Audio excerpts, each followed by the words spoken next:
What's up, YouTube? How are we all doing? So this is a bit of a weird one. I was talking to a friend of mine the other day and we were talking about creepypastas. I don't know if any of you guys have ever seen creepypastas on YouTube. They're just short little stories that people have written. Anyway, we got talking about ghosts and all that kind of sort of paranormal stuff.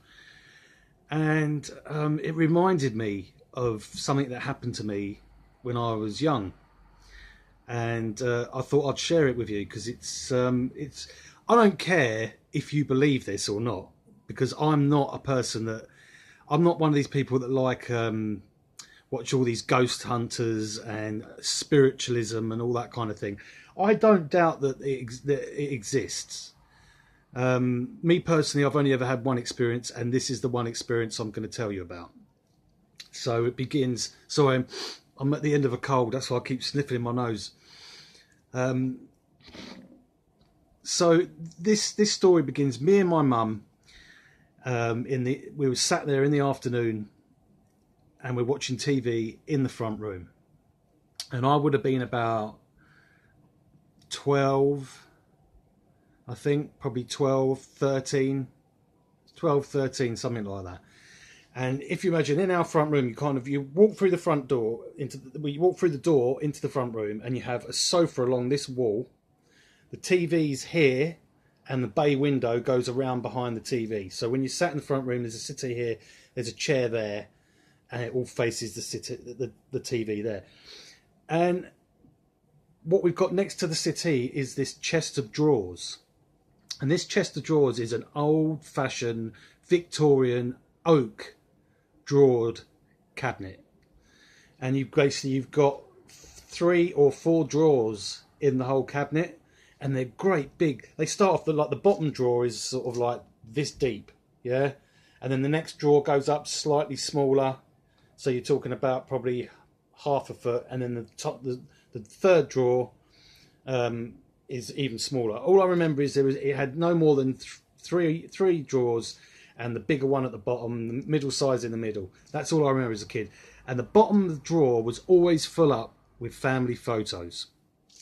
And where it was oak, and it was so heavy, this bottom drawer, I could hardly, as a kid, trying to wiggle this thing to get it out, where it was so heavy, full up with photos. You could hardly get this thing open. Even if you took the photos out, it was so tough to pull this drawer in and out, where it was an old drawer, the edges had worn down. It wasn't like a smooth drawer.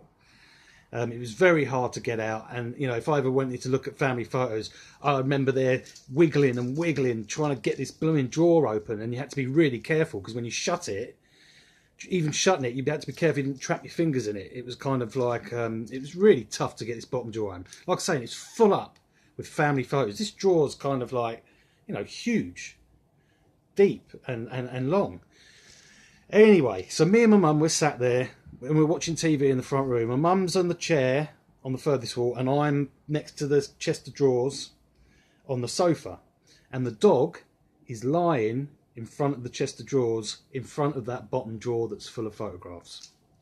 And all I remember was we were sat there and we were watching TV, and the dog has literally got pushed across the floor, and the bottom drawer just opened on its own.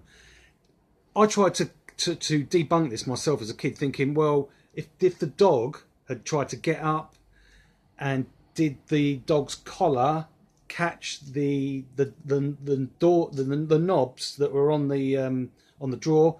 Maybe as the dog pulled away, it tried to pull the drawer out, but there's no physical way, because I know how heavy the drawer is. I know that the dog wasn't trapped by its neck, because the dog literally jumped up and got pushed across the floor as the drawer opened, because the dog was lying in front of the drawer. And that was it, really. That was it. And me and Mum just looked at each other, and we're just like, what the fuck? Obviously I didn't swear at that age, but we just looked at each other, and with this blank stare, we were just staring at each other, looking at this bottom drawer with all these photos. Now the thing is, that house we lived in was an old Victorian house, and we never had any paranormal activity or any kind of weird shit happen in that house as a kid, as far as I remember. So it was just really random and out of the blue. Now I do remember vaguely something along the lines of one of my mum's friends, as she was leaving the front room. This was another time that one of the ashtray that was on top of that chest of drawers slid off. Now I don't know if that was my mum's mate just making that up, and it was, you know, she had an accident as she was leaving and she caught the ashtray, broke the ashtray, because it's a big marble ashtray, and it broke as it hit the floor. And if I remember, that ashtray belonged to my grandfather, which was my mum's dad. So it had sentimental value, and maybe my mum's mate knocked it off by mistake. Who knows? But that was the only other time I remember hearing anything in that house. I don't ever remember being creeped out in it. I never felt uncomfortable. The house was never kind of like bad vibes or anything like that. It was a beautiful house. We lived right opposite the woods, like literally the bottom of my garden. You had the road and then all the forest.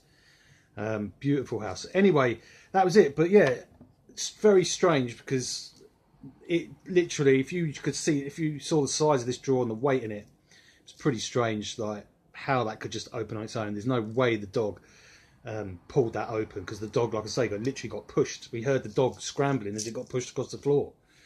So yeah, that was it. That's my only sort of weird experience I've had, but I thought I'd share it with you. And to this day I still don't know what it means. I don't know what it is or how it happened, but there you go. All right, thanks.